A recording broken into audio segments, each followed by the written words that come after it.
planet is heating up. People are restless and the rich run everything. The revolution will not be televised, but it will be broadcast over the next hour live on Radio Chaser.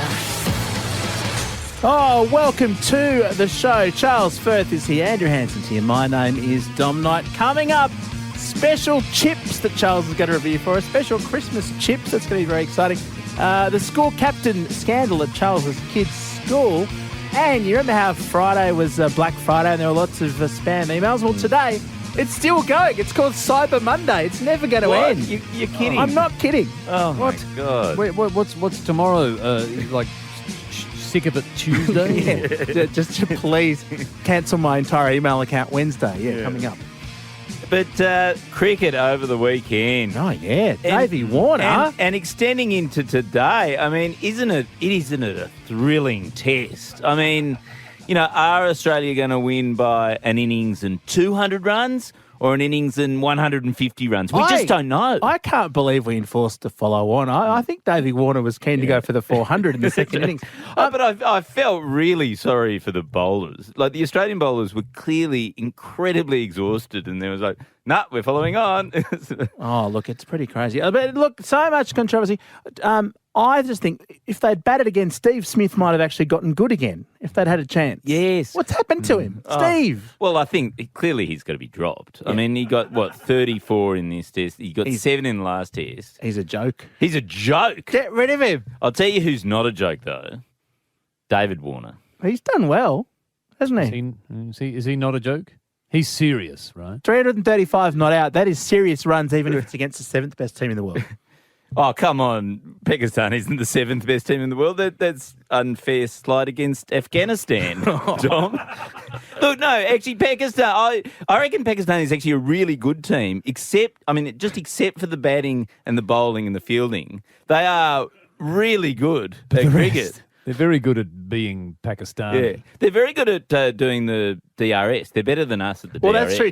Tim Payne is the biggest idiot. Like, someone should be reviewing his DRS calls before they get to go ahead. It's a great idea. But, all eyes were on David Warner over the weekend. The hero of the hour. The hero of the hour. And we've actually put together a bit of package just to commemorate him. Dave Warner. My confidence is always high. It's rare that someone like you comes along. David Warner, a triple 100. We stand in awe of your ability to hit the ball with a bat, to then run to the other end and do that over and over and over again. It gives you tingles. It may sound simple and mindless and pointless, and it sort of is. But doing it 335 times is a record that surpasses even the Dom. You don't see that too often. If only by a sandpaper's width. 335 not out. Got absolute tingles then. David Warner, you truly enter the history books as a f***ing cheat. David Warner. How good is that? Stroke player. It does not get better than that. Ball hitter. It's one of those special days. But above all, cheat. This is Radio Chaser on Sydney's 104.9 Triple M. Look, Andrew and Charles, I don't know if you're like me, but my inbox has been absolutely overflowing with emails about Black Friday. Now, look, a lot of good deals are around. There are big savings ahead of Christmas shopping. I thought it was going to end at the end of Friday, but no, most people had their sale all through till today. And I find out that today is called Cyber Monday. So even though at Black Friday all the online businesses were still doing emails or whatever, today's a special extra day called Cyber Monday. They're not making this up. So Click Frenzy, Black Friday, Cyber Monday, Boxing Day sales. It's amazing. Is there a day when things aren't on sale anymore? It's like a rug warehouse out there. Oh, my goodness. Well, no wonder retail's going so badly. I mean, everybody's offering everything at half price every day of the year. That does seem to be the case. They should rethink. I want to give a particular shout out to I think it's an Australian chain called Cotton On, right? I went and signed up to Cotton On. I went to Cotton On Kids, bought some onesies for my daughter. Yeah. They do good stuff. I like their work, right? Yeah, good Aussie business. Yeah. Signed up to the and the amount of emails. Do you know how many emails they've sent me since Thursday, the middle of sort of Thursday, coming up to Black Friday Eve? How many? They have sent me 22 emails. since Thursday.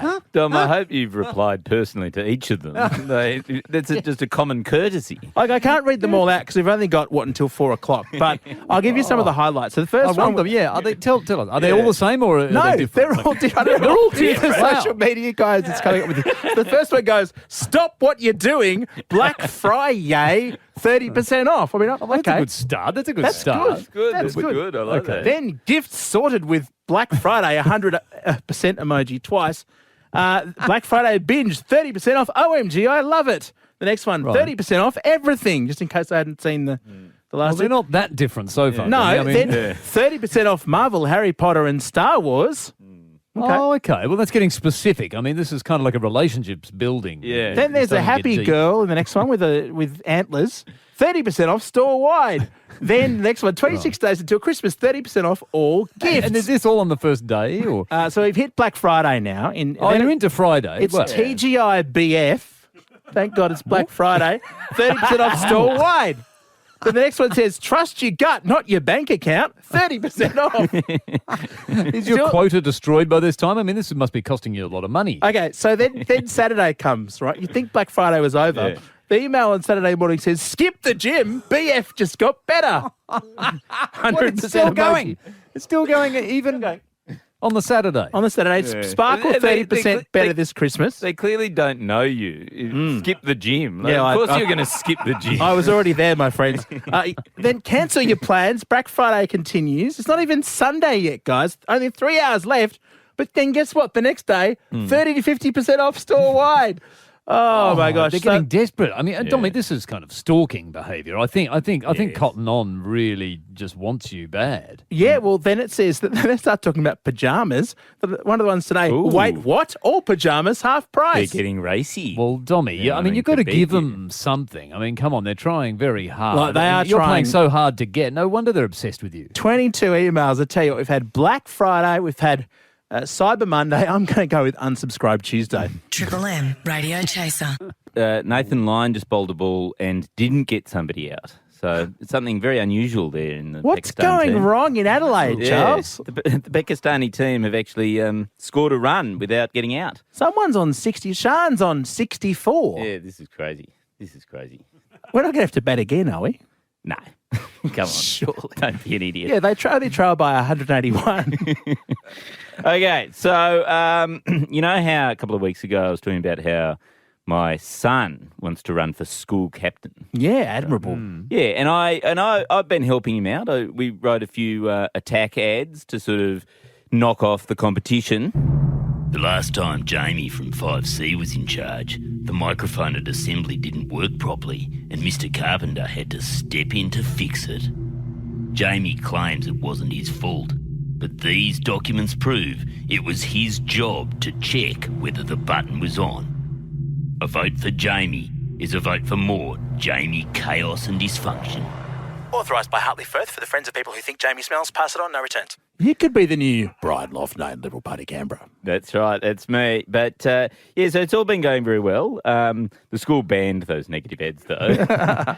Don't know why. But on Friday they had the vote. Oh. And a bit of a scandal happened, actually. Oh, gosh. Was it rigged? Did Well- the Russians interfere? Something a bit like that. Look, I can't say too much because I'm sure it'll become an official inquiry by the Electoral Commission of Australia. But Yes. two of the candidates in Hartley's year were caught handing out dollar coins to people in return for people's votes. Hey, hang on. That's quite carefully worded. Two of the candidates. Yeah. That doesn't specify whether one of those candidates No, was no. H. Firth. It wasn't Hartley. No.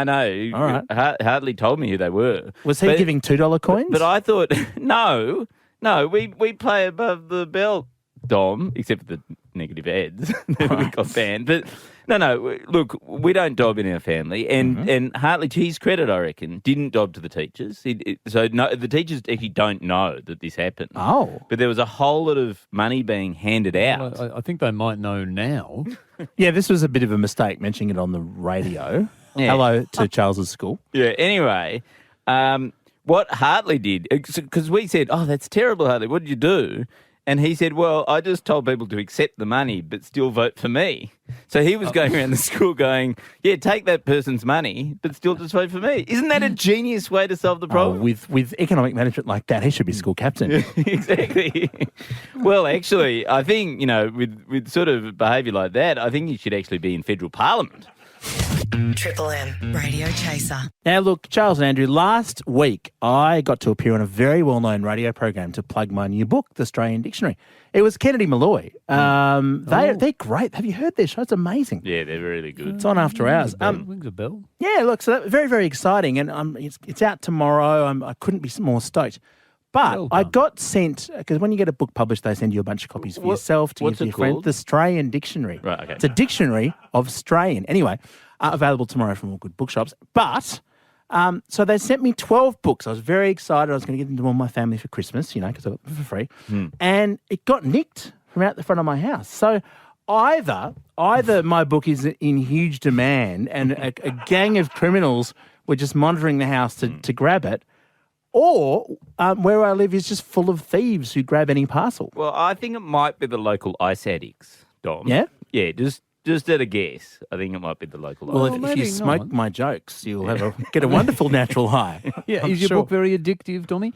See, I mean, this sounds like a crate of gold. If this is a Dom Knight book, I mean, the street value of this package must be in the billions. I would have thought these guys are going to be riding high. They'll be caught soon because I reckon one of them will be seen driving a Ferrari because he will have offloaded one of your books. Yeah, off the street back of a van. price, at retail, $29.95. But the black market before release, I mean, that would have gone for thousands. That would have wouldn't been 6 kilograms worth of books, probably. Yeah. And so if that was pure cocaine, that's like $1.8 million worth of books. If it was pure cocaine. If it was pure cocaine. Helpful analogy. Yeah. But it's very good, this book. In fact, we've got a copy to give away. 13353. We do. Along with an item of much lesser value. We've got past the Taronga Zoo. But the main point is the book. You don't see people stealing double passes to Taronga Zoo off your doorstep, do you? I think if I got posted them, they probably would. Apparently, there are lots of crimes where we live. 13353. But I want to know the weirdest thing you've had stolen, because this is bizarre. Like just a box of all the same book. Why would you want 12 copies of? I mean, it's good, but why would you want the same book 12 times? Maybe he wants to read it 12 times, Dommy. I once had a break-in into my house, and we had to get the police because it was all completely. They broke the back window and door and everything. But the only thing that they stole was like a tin of really nice hot chocolate drinking powder. Really? Yeah. What? They stole a tin of hot chocolate. Yeah, and it was like my wife and I had sort of gone, oh, this is really nice hot chocolate. Let's get a special can of it. And they stole it. So you were basically broken into by an old lady who just wanted a comforting cup of cocoa. Our theory at the time was, well, that probably is the most valuable thing that we own. Right, that. Right. Oh, yeah. Maybe they'd heard that cocoa was a precursor of cocaine. Anyway, 13353. Look, some prizes up for grabs. The family pass, in fact, to Taronga Zoo, open every day of the year, and with over 4,000 animals and more talks and shows than ever before, there are some experiences you'll only find at Taronga Zoo. Plus my book, The Australian Dictionary, 13353, or just nick it out the front of my house when the replacements turn up. Triple M Radio Chaser. Talking about strange things you've had nicked. Someone nicked my books. Someone nicked Charles Firth's cocoa powder from his house, which is truly bizarre. I want to know what you've had stolen. 13353 is the number. Don't forget a Taronga Zoo family pass for the best call and one of my books in case people want to nick it. The Australian Dictionary. Sean in Camden, what was your weird thing that got nicked? Okay, it's kind of similar to yours. I had a girlfriend in the past that ordered some lingerie and an adult toy online, and when it got delivered, got nicked. So whoever got it kind of had a bit of a surprise. Oh, wow, and a good time. Yeah. Oh, goodness me. There you go. So what happens when you ring up and say, hey, someone's nicked my toys? Can you send me some new ones? Yeah, I don't think we really went down that path. We kind of just thought, it sounds a bit too good to be true. Maybe they won't give us another one. So we just kind of left it at that. All right, we'll go to Maddie in Orange. Maddie, what's your weird thing that's been stolen? My VHS player. video player. How recently? Oh, right. Only a couple of weeks ago. Okay. Well, look, they're rare now. I mean, Yeah. that's an antique. Like, It that's is. like It was. stealing the crown And jewels. still works. Ah, that's a Still real works. pity. Was there a tape in there? Like, had you been watching something with it recently? There was a tape in it, but not for kids. Oh, I see. Oh, well, there's very rude gifts being stolen today. Wait, is it all the same thief? What, was it the Film and Sound Archive? Because you've got the other VHS left in New South Wales. Oh, well, it could have been. All right, that's great, Matty. Hope you can get another one. Justin in French's Forest, what got stolen? My boys, I set up some footy posts out in the front lawn, and a couple of boys, maybe on a Friday or Saturday night, I can't recall now, they must have been having a bit of fun. They jumped up and snapped the crossbar, and they left the two uprights, but took the crossbar. Only last weekend we put it back up, but this time it's 3 metres high, so they won't be snapping. I don't know what they're going to do with a crossbar without two posts. The boys weren't happy. So does that make it harder to kick a conversion? Oh, well, they could probably, unless they're playing Aussie rules, I guess. Yeah. There you go. What would you do with it? I suppose you could. I got no idea, mate. I think they might have been smoking some funny stuff on a Saturday night, and they weren't real high at first, so they've jumped up and probably thought it was a solid one. They probably wanted to smoke it. It's legit. I bet it would. Maybe or put something in them and smoke it. I don't know. Oh yes, there's an idea. Yeah, when I look at a footy oval now, I'm just going to see these massive bongs. Let's go to Jenny in Thornley. Jenny, what got nicked? Something weird? Well, we thought it was weird. Mum and Dad have been robbed a few times, but the first time they got robbed, they're north of Brisbane in Queensland, and they took all the usual stuff, like all the beautiful unicorn with the gold horn and all that sort of thing. It was really weird, and they were really upset. Anyway, they sat down for a cup of tea after the police came and went to get the milk, and there were like 5 litres of milk gone from the fridge, and because we always have so much milk because there are 5 of us kids and a million grandkids and great-grandkids. There was no milk, so they'd taken the milk from the fridge, so it must have been... Oh, my... I don't know. Was it a cat burglar? Well, it was really weird.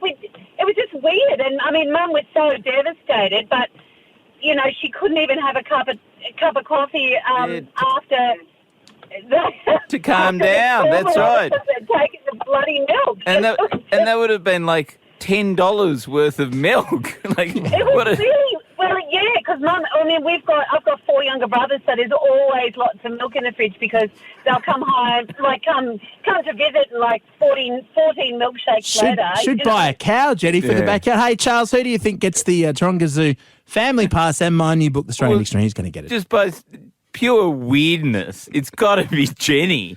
Yeah, the milk. Yeah, and I reckon it's the same burglars who burgled my hot chocolate mix. They go together. Congrats, Jenny. You're off to Taronga Zoo, and we'll send my book as well. Beautiful work. They have milk in the cafeteria. You'll love it.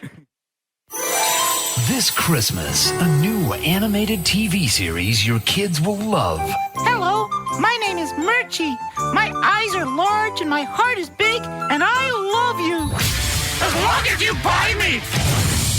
Murchie the Christmas Toy, starring a focus group-driven universe of characters your kids will instantly want to buy. Here are my friends, Promo, Sponso, and my pet dinosaur, market-tested Osaurus.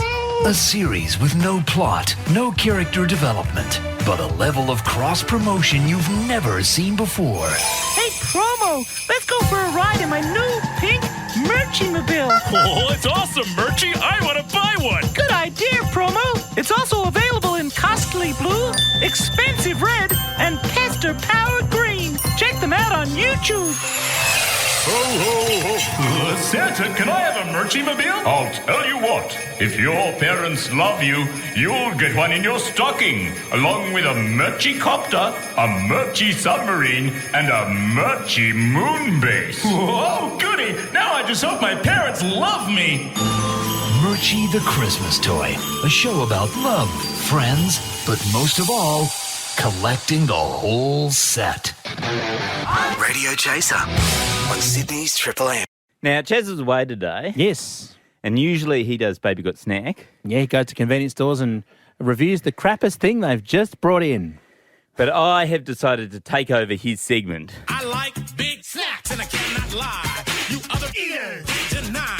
And when a girl walks in with an itty bitty chip and around where you will. In your face, you get hungry. Baby got snack.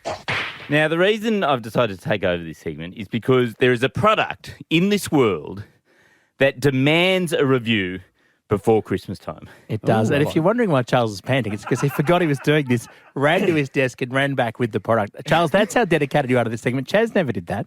Yeah, I just realised I'm very unfit. Yeah, I mean, like your desk is literally 2 metres away. It was like 3.5 steps, and you can barely string a sentence out now. So, look, just to be clear, Charles, I think you should eat a lot of these chips that you brought in. Yeah. So the point is that, have you ever thought, Dom, that there are not enough home brand Christmas-themed chip flavours in the world? I'm not aware of any. Well, it's what you think of at Christmas time, isn't it? Every Christmas movie, Santa walks in, ho, I have some home brand Christmas chips to make everybody feel festive. Yes. Don't buy the name brands. Yeah, that's right.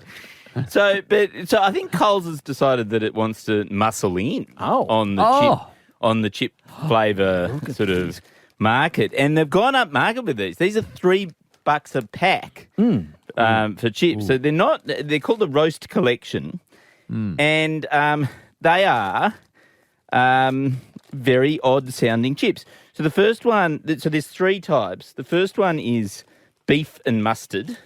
Beef and mustard? Beef and mustard. I mean, nothing says Christmas more than beef and mustard in the form of a chip. But the whole thing is, so last week, Chaz came in and he had that oat milk. Yes. And it was like Chiquito-flavoured oat milk, and it was perfect. Like, food science now can replicate one thing in another thing.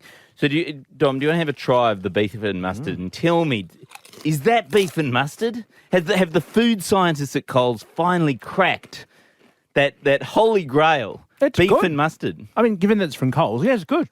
You like it's it? Good, huh? Yeah. Tastes like beef and mustard. Is it very Christmassy? Do you feel like Christmas is in your mouth? Not in the slightest, but it tastes vaguely like beef and mustard. It tastes I think it tastes like burnt carpet. Dom, you're an idiot. Yeah, beef and mustard tastes like burnt carpet. What are you talking about? That is true, especially the way you cook it. Okay, next one. Glazed ham. Glazed ham. Now, it's a glazed ham. Before you eat it, smell it. Oh, wow. Okay, that's pretty glazed. Well, this is at least Christmassy. I can put this under the tree. Pungent smell. Okay. It smells, so not just ham. It actually smells like glazed ham. More than it tastes, but that's all right. Yeah. All right. Yeah. Is it a glazed ham, though, or just one of those packets of thinly sliced, suspiciously circular-shaped ham? Or is this like a real... this is the real thing. This is supposed to be a real glazed ham, yeah. but in the form of chips. I think that I applaud the food scientists on that. That's definitely a thumbs up. The last pretty one... packets, aren't they? Very brightly coloured packets. They're very beautiful. The last one is turkey and gravy. And gravy? Turkey and gravy. Okay. And turkey's a big call to be put in a chip. I mean... What do you reckon, Dom? Well, it's not bad, but the main point is $100 less than buying a turkey. I'm going to buy this for Christmas. Well, the thing is, so this is... I reckon with the turkey and gravy, they've actually captured processed turkey. Like it's like the slices that you buy in a packet. Oh, that's my favourite kind of turkey. And I think what the food scientists have done is they've captured the essence of airline food in chip form. It's exactly like what turkey and gravy would be at 30,000 feet. I still think, though, Charles, if you ate a whole packet of that, you'd feel just as disappointed in yourself as you would if you ate a whole turkey. Triple M Radio Chaser. Cat's pajamas or cat's piss. Now, look, big news from the palace, Andrew and Charles. I know you're avid royal watchers. There were rumours going around earlier today that the Queen was no more. That's not true, apparently, but she is considering retiring. In 18 months, she hits 95, and she's thinking of handing over to Prince Charles. Is that a sensible decision, or is she wussing out of her responsibilities? Retiring at 95? What is she, a millennial? Well, only they need to work till they're 95. Josh Frydenberg's all for it, apparently. He's like, we should all work till 95. Yes, it's probably Australian government policy. Actually, the Australian government, they're probably outraged. She'll be, no, she should work till she's 168. You grow the economy, Queen. I tend to... I think she should stay on because, like, nothing would give me greater pleasure than to troll Prince Charles so that he only gets to be king for about 5 seconds before he then dies at the age of 86 or something. And look, we'll miss her if she goes. I mean, Prince Philip is retired now pretty much, and he doesn't make racist jokes at all anymore. I mean, he's on such good behaviour. What would they do with the back of coins? What would be on the back of the coins if she retired? Oh, yeah. Just her lying down, relaxing. Having a nap, chilling by the pool. All right, that's it for Radio Chase today. Check out the podcast if you miss us between now and 3 p.m. tomorrow when we are back on 104.9 Sydney's Triple M. See ya.